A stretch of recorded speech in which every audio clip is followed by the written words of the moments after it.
But I'm Wacey Clarke. We're Colorado Hemp Solutions. We started a few years ago now on Orchard Mesa is the headquarters.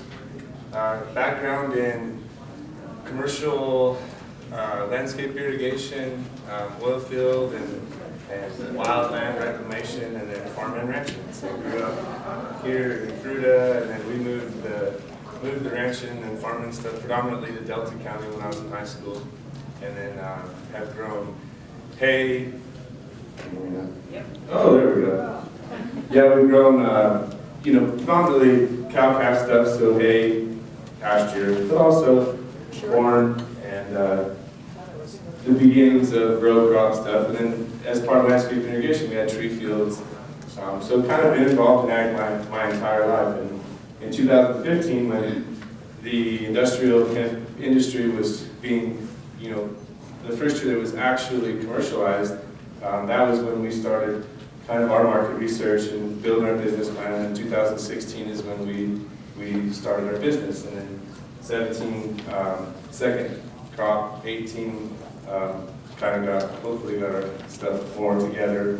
And then now we're growing leaps and bounds. So this industry has gone from being a little bit of a strange little stepchild to agriculture to now being a very much in the crosshairs of how people see the future of agriculture, not only agriculture, medicine, a lot of different things that are being championed by this plant, whether it's in the high CBD, high cannabinoid producing form of industrial hemp that we grow, or whether it's in the taller, more tropical looking industrial hemp strains that you guys will see that are planted very close together in a field that's solid plants. That would be more for the industrial stock, stem, herd, building material, that kind of stuff, cold press seed extraction. But today I want to try to stay focused with it being the Outdoor Expo as far as just how cannabinoids and the supplement there too can help us and animals as well, or other people that we might have in the outdoors and as part of our lives outdoors. But cannabinoids are chemical compounds that respond either protagonist or antagonist with receptors in the endocannabinoid system. Endocannabinoids are produced by the body. Phytocannabinoids are produced by plants. So we supplement with phytocannabinoids into the endocannabinoid system. You guys see anandamide, is that right, Dr. Juflis? This is Dr. Juflis, everybody. Pete Juflis. He's a very, very important part of our team. So he's who makes sure that our science is at least decent. We work with some medical doctors as well, but Pete's the only one who has the courage to stand with me in front of everybody. So. But like I said, phytocannabinoids are produced by plants, and that's what we can supplement with. And oftentimes, the phytocannabinoids that we supplement with are antagonists that are going to create more of the endocannabinoids that your body can produce by itself. So endocannabinoids are apparent in breast milk. They're runner's high. There's a lot of different compounds that 2-AG, you guys might have heard of 2-AG, and this is new science. There's more and more of these relationships that are being understood.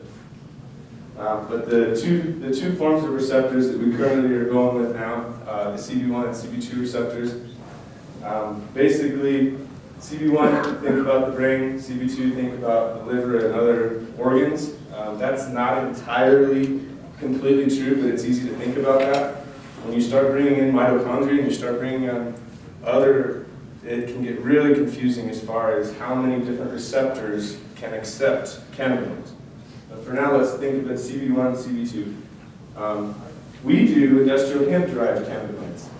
In the dispensary world or in the medical marijuana world, they're producing marijuana-derived compounds. And it's the same plant, guys.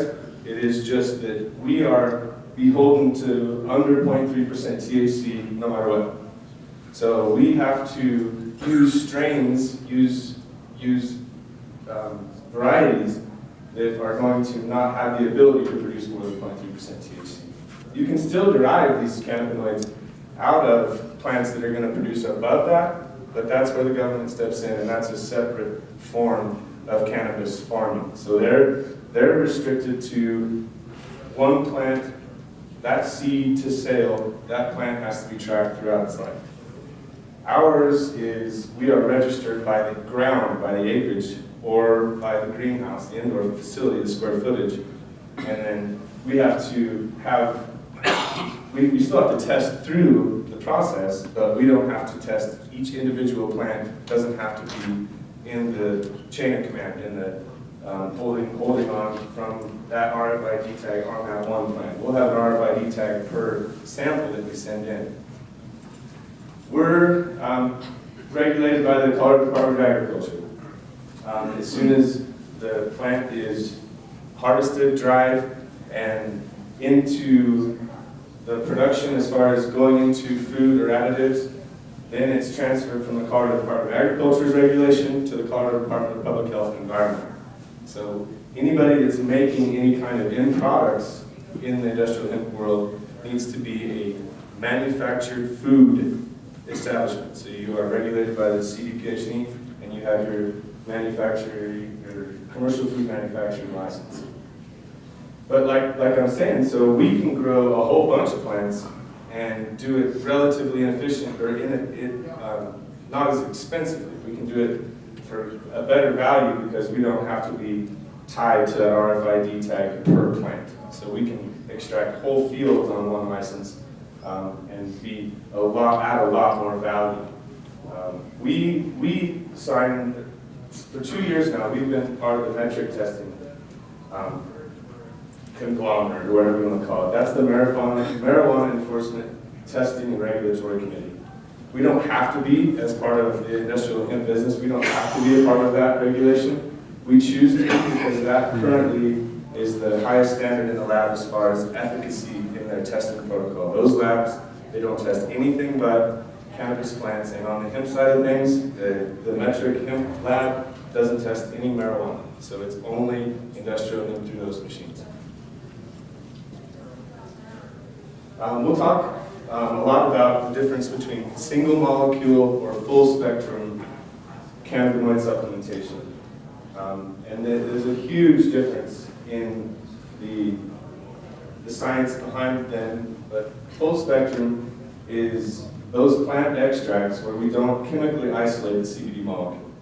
So there are, and this is a little bit old now, 113 identified cannabinoids. I bet that's probably wrong by now. These molecules are being recognized on a monthly basis. And of those 113 identified cannabinoids, that doesn't even account for all of the terpenoids and the other amino chains and all of the different things that science is starting to break into to try to understand how these work together and what they work to do. So think about the whole plant versus a chemical isolate, and that's a major difference in any of these therapies.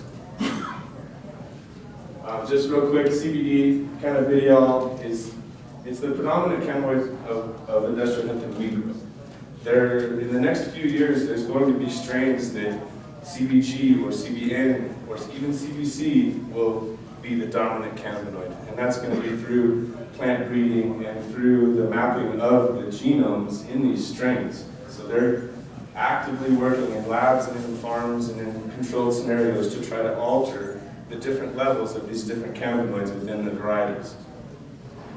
And CBD is going to be the dominant cannabinoid in most of industrial hemp for a long time, simply because the plant either has a propensity to create THC as its predominant cannabinoid or CBD as its dominant cannabinoid. It's very difficult to get it to grow those other cannabinoids as the dominant cannabinoid within that. Even the craziest strains or mutants that people are working on. It's also kind of confusing to think about that the main cannabinoid that we're working on or working towards does not directly fit into those CB1 or CB2 receptors. So they're acting as an antagonist for those receptors to do other things or create more of those endocannabinoids. It's non-psychotropic. It will not get you high. There's a lot of stuff on the internet on both sides of that. CBD in different stomach acid tests was recognized to be able to turn into THC. And these cannabinoids can do this in many different stages of digestion or extraction, depending on what heat and temperature or other chemical interactions are going on. But the idea that it is not psychotropic, that it is not going to get you high, is true. The full spectrum nature of these cannabinoids can get confusing in there's a lot of moving around. But CBD does not get you high. You can smoke high CBD flower for days and days and days, and you're not going to have any kind of a high habit to you. The other thing that's a major point for any cannabinoid talk is the idea of homeostasis. It's very difficult to explain to people that CBD or cannabinoids in general can treat a lot of different things. There's a little aerial shot of one of the facilities. You can kind of, this is early in the year, so you don't really see a whole lot of plants out there that are being used. And I'll just kind of touch on stuff very, very briefly, because this is where we get into the gray area, or not gray at all. I'm not a doctor. I'm certainly not your doctor. I see some doctors here, but they're not your doctor either. So, you can get kind of lost in the idea that this is going to help everybody for everything. But I want to talk about where in preclinical, anecdotal, or clinical scenarios where these products have shown to help. So you can see brain health, depression, anxiety, seizures, insomnia, addiction management, dementia, Alzheimer's is fascinating. You start getting into the neurodegenerative stuff, and it's really, really interesting on oxidation and how cellular respiration creates free radicals and how that fits in, and how cannabinoids are antioxidants, but they're also helping the actual health of the mitochondrial membranes, how there's so much that these plants can do where it comes to a lot of things, but the neurodegenerative stuff is really neat to watch, especially people that are stricken, that are in the later versions of it where they have trembles or they have some spastication, and you see how quickly some of this stuff can alleviate that. It's really impressive.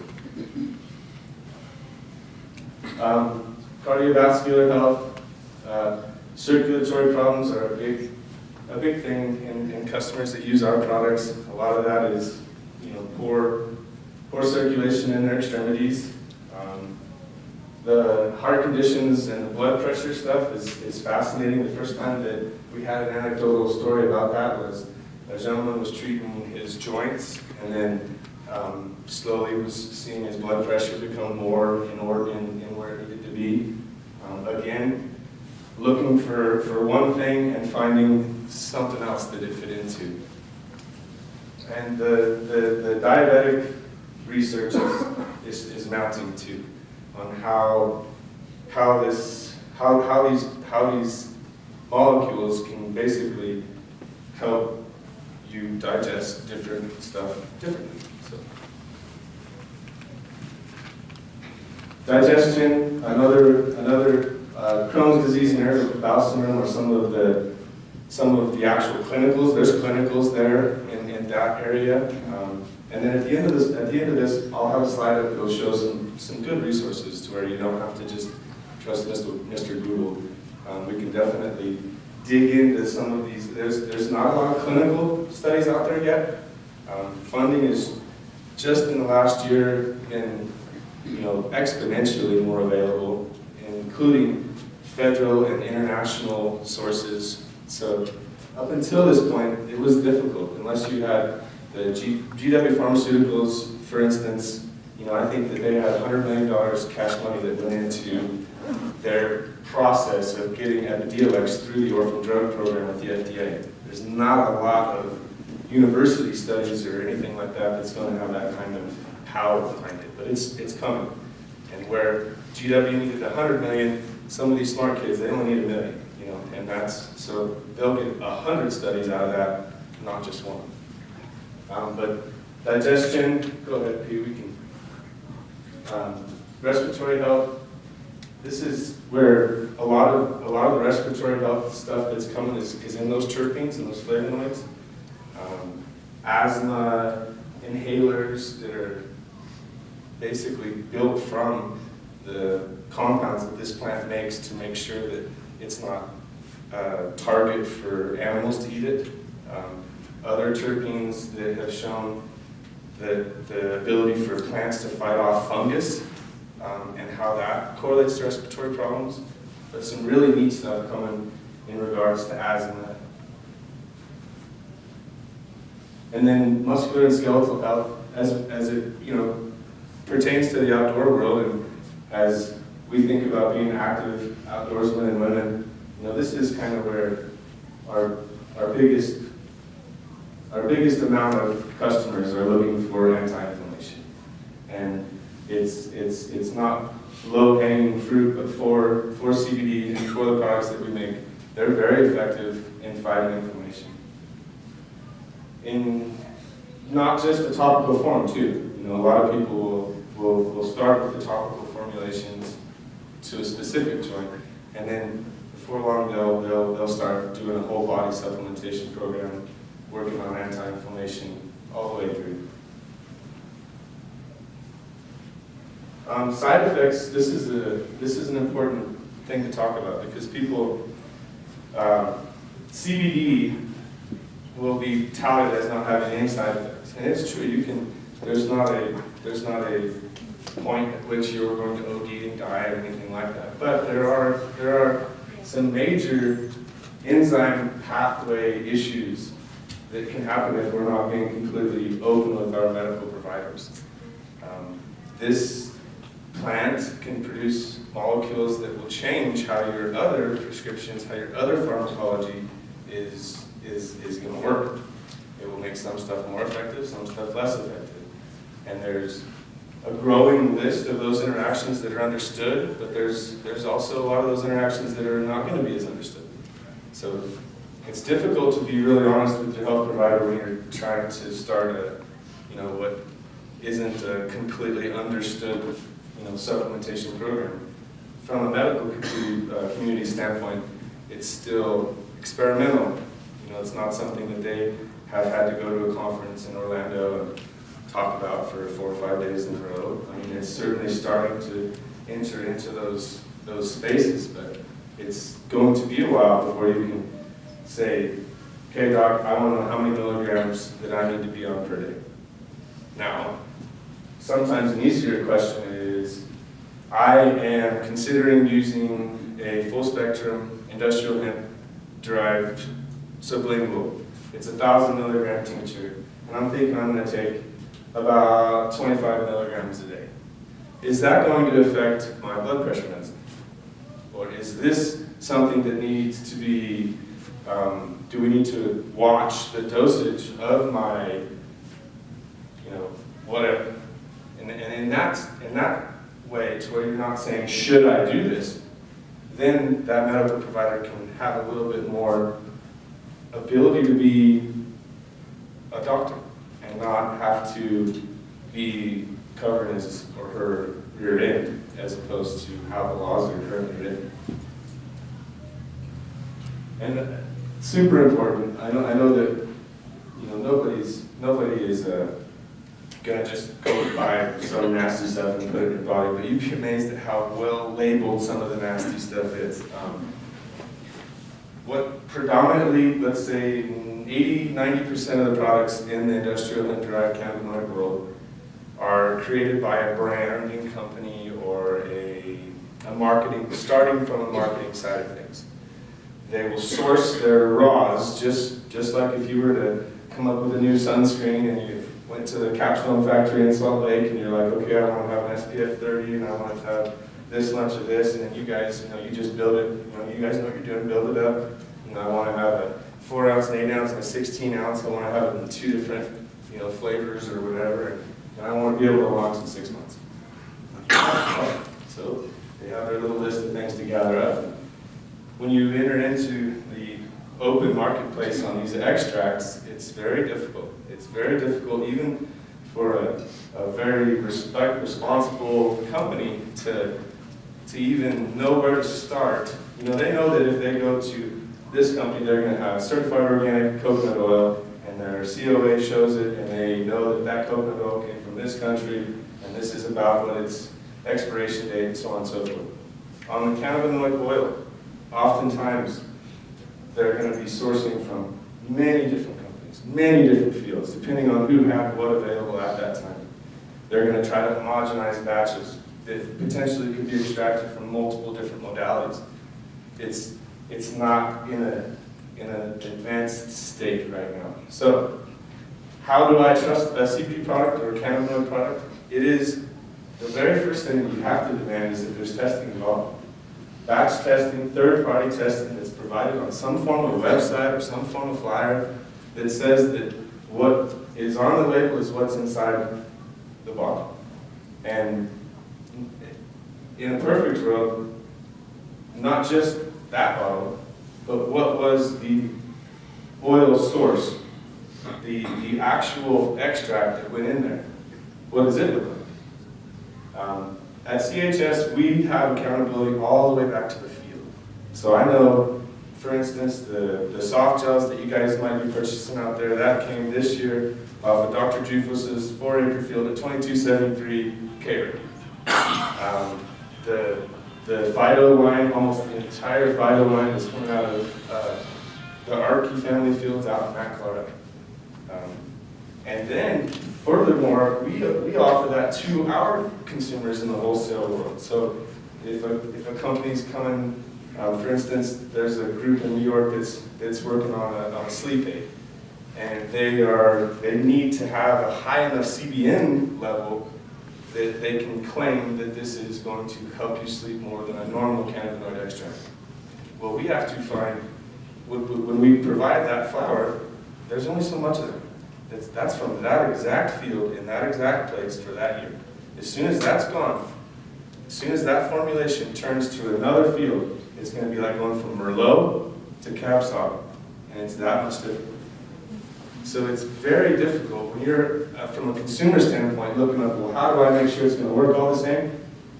It comes down to finding someone who's accountable, who's honest, and having those tests available to the consumer if anybody ever needs it. There shouldn't be any delay if it's not on the website. If you're saying, well, I need to see the COA for this sublingual that I'm considering, there shouldn't be delay in that. That should be readily available. And sometimes on the smaller outfits, it might be a month old. It might be 2 months old. If it's 6 months old or a year old, that is worthless. It's worthless to you. So having things that are tested, making sure that all the ingredients are listed, even though the FDA isn't our best friends, they tell us exactly what can and can't be on a label. Label has not been looked at by an FDA consultant, much less than inspected by anybody from the FDA. And then the last one, as far as a certified facility, at the minimum, that facility needs to be a registered food manufacturing facility. Perfectly, like what we're working on is the next batches that we run through CHS will be out of a GMP certified facility, good manufacturing practices facility. And there ain't any of them around here. So that has to get outsourced all the way to a factory line, because that factory has in its standard operating procedures passed the GMP certification. So it comes down to the floor coverings, the wall coverings, the amount of particulates that's allowable in the air. The ventilation has to be basically I can't remember what they call it, positive, a positive environment where none of that stuff can leave those doors. It's just super high level of manufacturing prowess that can guarantee that we're not going to produce any kind of pathogen in these products that's going to affect any of our customers. Are there any requirements yet that anyone who's selling these types of products, that their certification or analysis certification can't be any older than, you know? No, so in the city of Denver, absolutely. Denver Public Health and Environment is kind of they're driving the boat. So they have, for anything to be sold in and around the Denver metro area, they do say that it has to be per the batch. So it has to match up with the individual moniker on that batch has to be found on the label, on the test, and on any of the marketing materials for that batch specific. So, but as far as nationally, no, not yet. It's coming though. The FDA is active. As soon as the government got fired back up, they are working on it. They started with some odd and unusual things in regard to hemp seed oil and flax. And then the next thing on their docket is how do we give a clear set of rules to an industry that is begging to be regulated. And what a weird deal that is for the FDA to see. But that's where a lot of the responsible people that are involved in this, they are begging to find a way to be regulated consistently that we all can be on the same playing field for sure.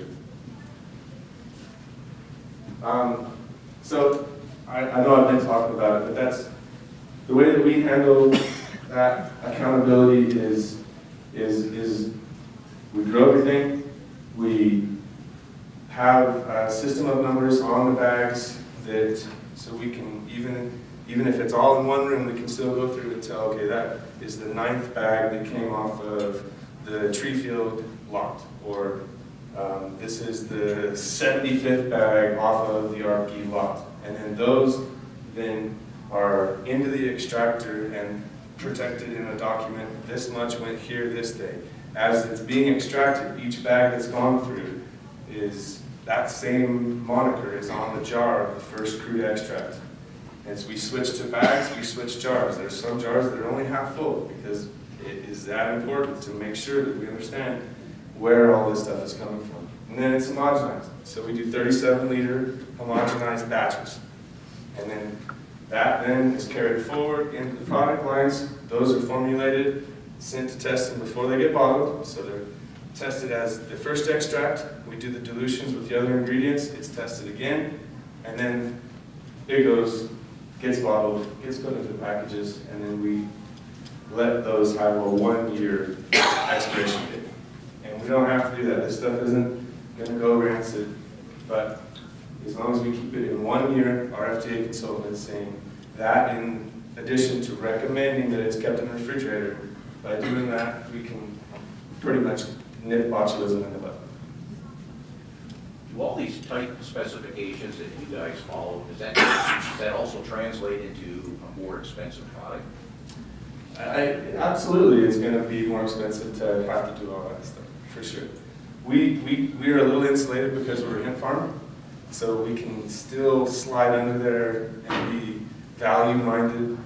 But you're absolutely right. The guys that are coming at this from the marketing first, brand first, like right now it's multi-level companies, guys. I'm telling you, in the next 6 months, you're going to see stuff from doTERRA, you're going to see stuff from Young Living, you're going to see stuff from pretty much every big MLM company they're working on right now. Those are going to be more expensive. They are. And we're going to desperately be working on keeping the price going down. And I think that they're going to have to keep the price going down too. Is that going to happen next year? No. You're going to have another year where these things are too expensive for every person to use. But it's not too long until that.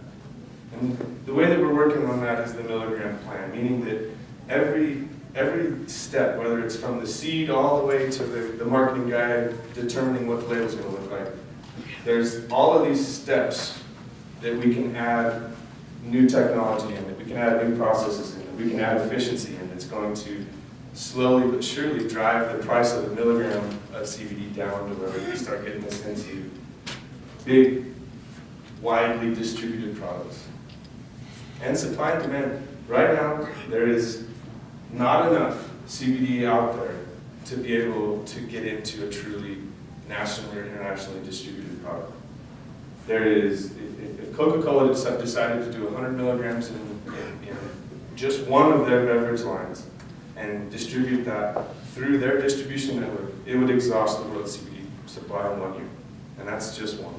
You start thinking about if it gets into some shampoos, if it starts getting into more and more on the pet side of things, it is a supply and demand issue. And it's a huge barrier for these big companies because they cannot have it run out. If they're going to spend the money to launch a line and to go through all the legal and all the BS, it cannot run out and it cannot change. It has to be consistent and it has to be available. Well, it's a big, big deal when they send out their marketing or their market analysts to say, okay, how much is out there? I need 1,000 kilos. And that's how they do it. They do it. They make orders and they call all the big guys around and they'll start making a list. Okay, well, this company has 500 kilos. This company says they have 1,000 kilos. This company says they can give me 2,000 kilos, but I don't believe him because I think he just has a cell phone and a couple phone numbers. But they start to try to vet really what's out there, and every single time they come back with, we gotta wait. We gotta wait. There's no way we can do this and have it not run out.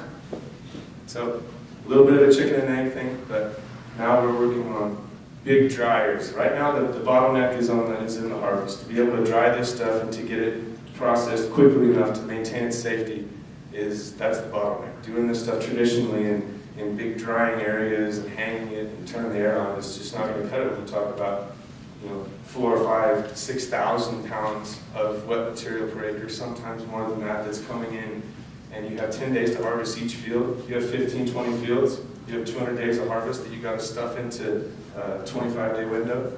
And God help you if it starts to rain in October, because in this country, it rains in October. It doesn't rain in September. If we can get everything done in September, we're good. We ain't gonna get it all done in September. We never know. We'll try. So now we're working on big dryers, because what's coming from the FDA? The FDA is coming with, this is a food product. But somehow, you guys don't have, the grape guys, they have to be under 48 degrees in 24 hours. The lettuce guys have to be under 48 degrees in 24 hours. The sweet corn guys, they have to get in the ice in 24 hours. How come you guys don't? Well, that's coming. We're going to have to get this stuff dried immediately. We're going to have to get it into the bag, and we're going to have to maybe even pelletize it to be able to have enough space to keep this as little of a storage issue as we possibly can, because that storage in the next year or two is going to have to be a food level storage facility. So things are certainly going to get tougher before they get easier, but like before when I was saying, if we can have some clear rules to follow, the smart kids will rise to the top and we'll figure it out. Probably the really well-financed guys first, and then the rest of us, we'll figure it out. And then the last one too, working with the government. Like we almost are annoying to the government. We try to consistently have some contact with either the Department of Ag or the Public Health and Environment on a weekly basis. Something, whether it's a question, a comment, how's it going, what's next, to make sure that they understand that we are here and we're ready for you guys to ask us anything, because we want to be the first ones to know when it does start to happen, when it does start to change.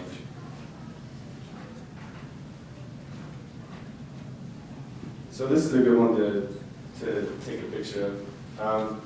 Project CBD is completely wrong. It is projectcbd.org. Sorry, everybody. That's the World Health Organization.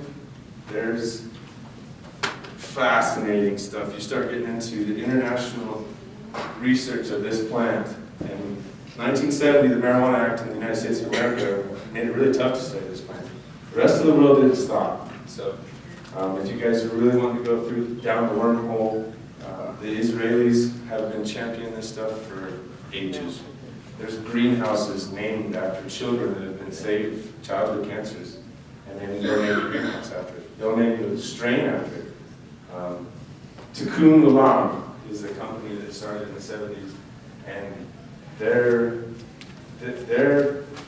strain, Ezekiel, it turned into, when it came to the United States, to AC/DC in California. think of some other ones that people might recognize. Anyway, moral stories, Israelis, they've done some awesome stuff, and their research in the full spectrum versus the isolated molecule it's outstanding. It's robust. They did so many different controls that it's good science. That's kind of, you know, that study is the reason why we really don't try. We try to make as little CBD isolate as we can. CBD isolate is the currency right now in the industrial hemp game, because the big companies, they want to do a little splash. They're so scared of THC that they would rather have something that maybe might not even be effective, but that they can not have to worry about any kind of DEA issues. Usual thing to use. It has a bell curve of effective dosages, whereas, and what I mean is at little dose, it might work great. Increase that dose, it might not work at all. It might do the opposite. So much of cannabinoids and this, all that we're talking about can be biphasic. It can be, dosages can completely change effectiveness depending on what those are to the individual person. You want to talk about a difficult thing to try to figure out as you're trying to dose yourself or your child, for God's sakes. The full spectrum, when we keep things as full spectrum as we can, we don't see that bell curve. It's a plateau, which in medicine, that's a good thing. That means we reach the point to where it can't be effective anymore. That's the saturation level that the patient or the cell or whatever we're doing, that's how it can get to. Past that, we're wasting. Think about vitamin C, right?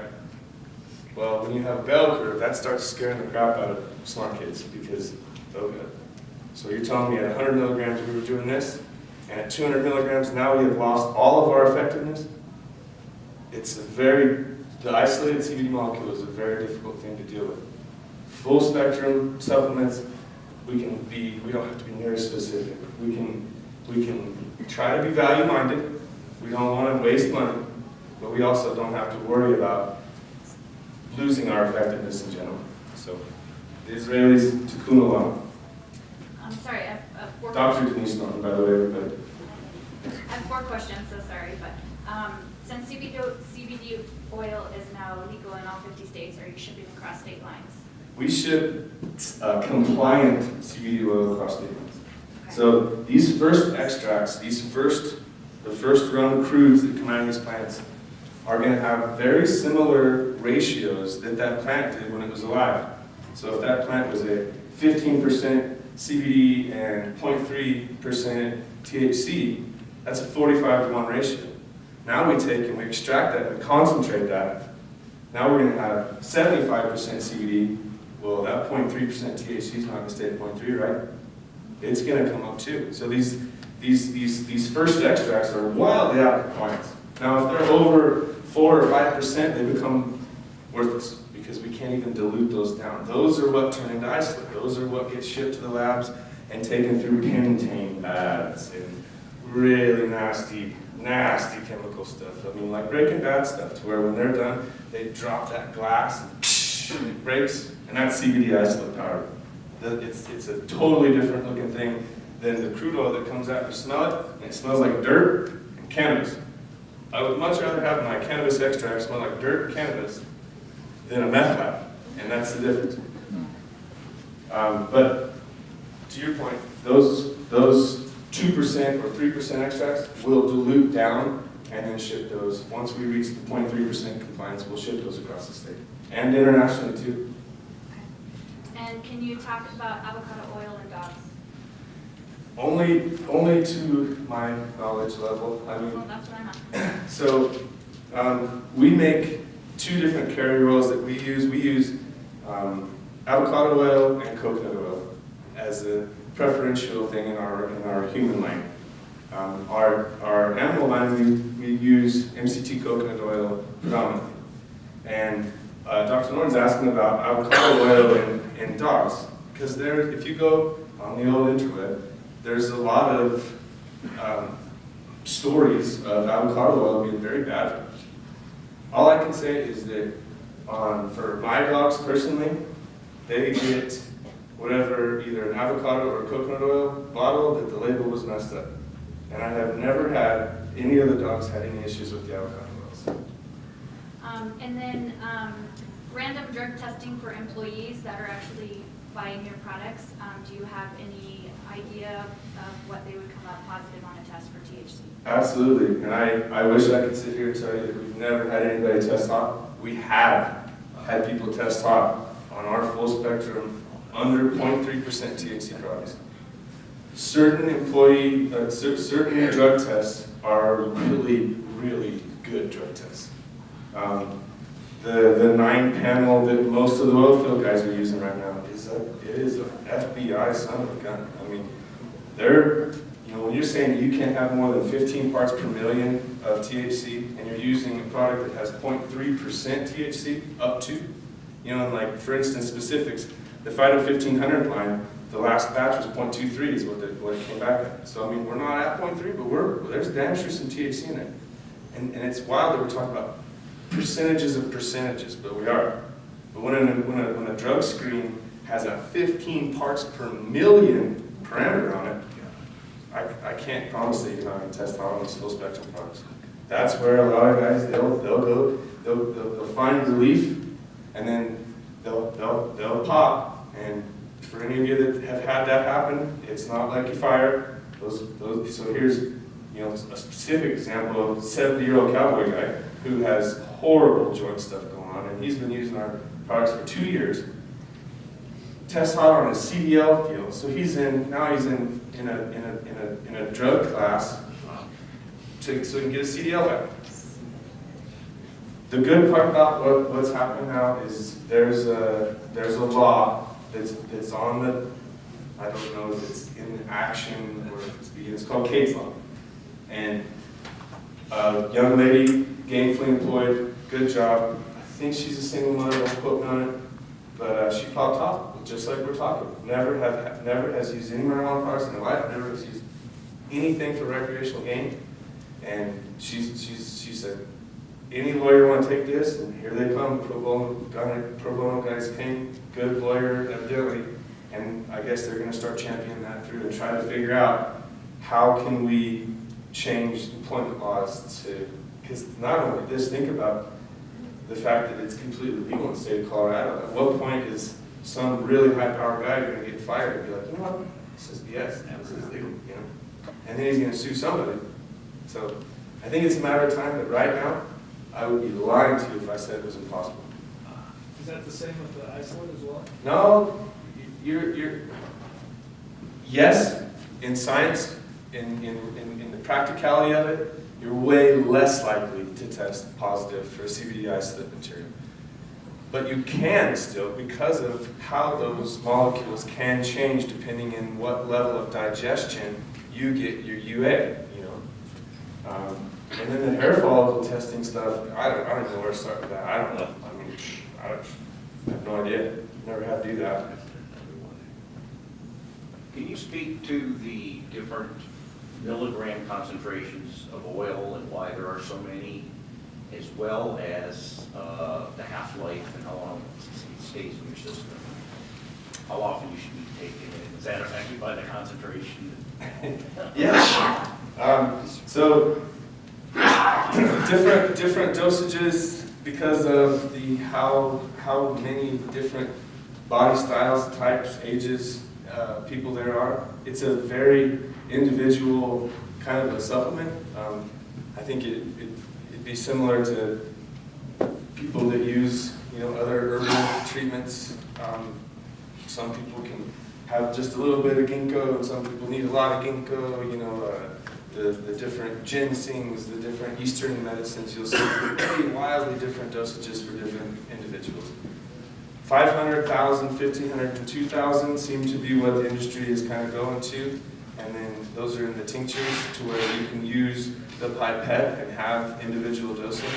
So the advantage of having a sublingual or having an oil supplement is that you can not be just stuck with a 15 or 20 or 25 milligram per dose tablet or capsule, that you can have that ability to do your own kind of individual dosing structure. The concentrations of the oils do have a big deal.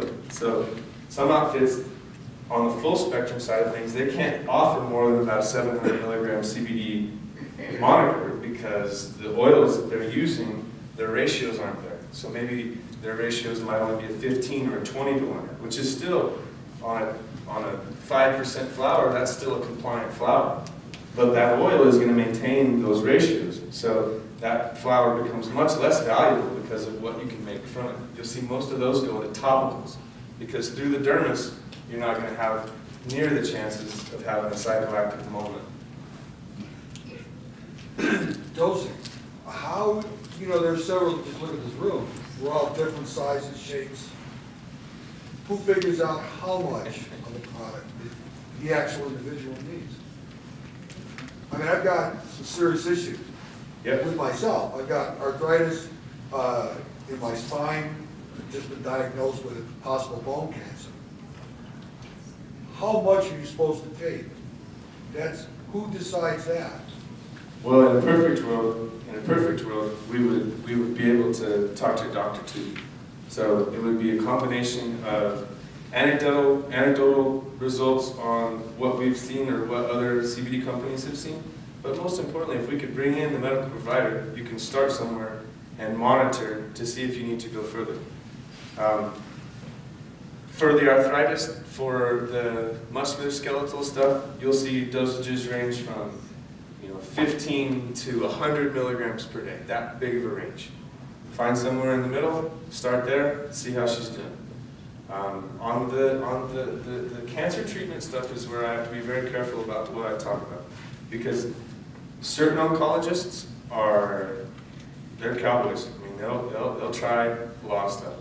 Other guys are very beholden to the chemo drugs and to the therapies for which they've been doing and unfortunately make a lot of money off of. I'm not saying that's their motivation, I'm just saying it works sometimes, oftentimes.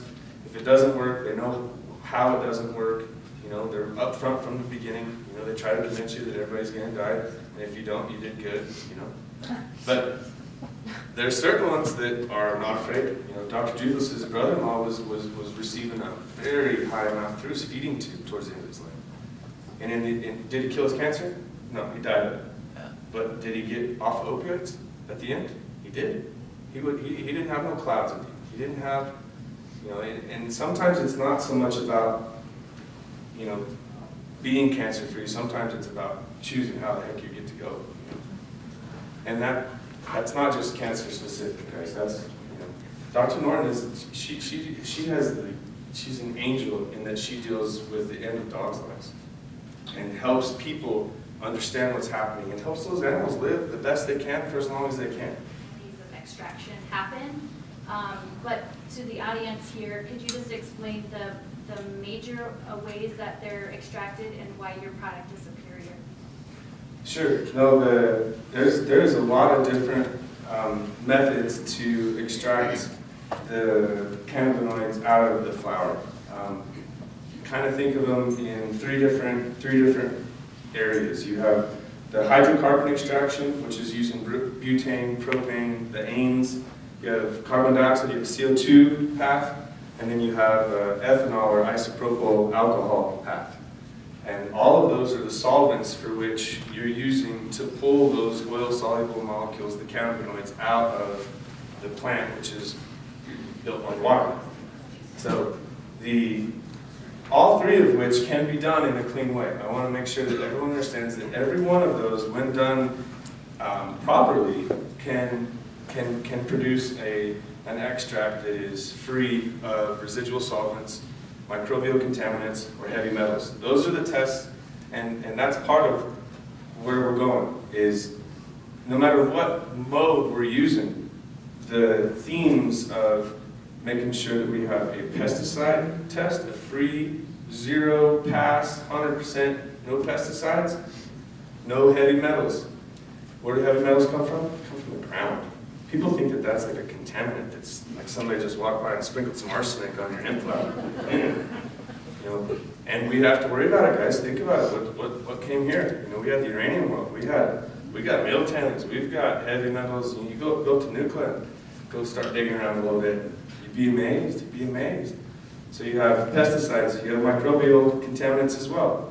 So they're testing us for a number of different microbial issues, the heavy metals, and then the potencies. The CO2 method that we use for most of the, so like for instance the soft gels, we can do stuff, and I don't want to just say CO2, but for instance that specific extraction step, we took that out of a very fancy machine, and then rather than do any kind of distillation through a short path or any kind of heat and pressure scenario there, we simply flipped those things upside down on a charcoal filter for about 4 days. And we let that thick stuff work its way through a charcoal filter. When we did the testing afterwards on that, what we found is we had maintained CBC levels of upwards of 6% in that concentrate. Where when we go through the short path, oftentimes we're knocking that down to 0.6 or non-detectable levels because of the heat we have to involve. Little things like that we've had to commit to learning the last couple of years is how we can make sure that when we have those extracts, they're not only safe, but we focused on making sure that we maintain their effectiveness. And where that really hits us in the mouth is when we have to go from a batch to a batch, and that's what scared us since day one on this thing. When we started to change animals' lives first, just goosebumps. I get covered in goosebumps thinking about the animals.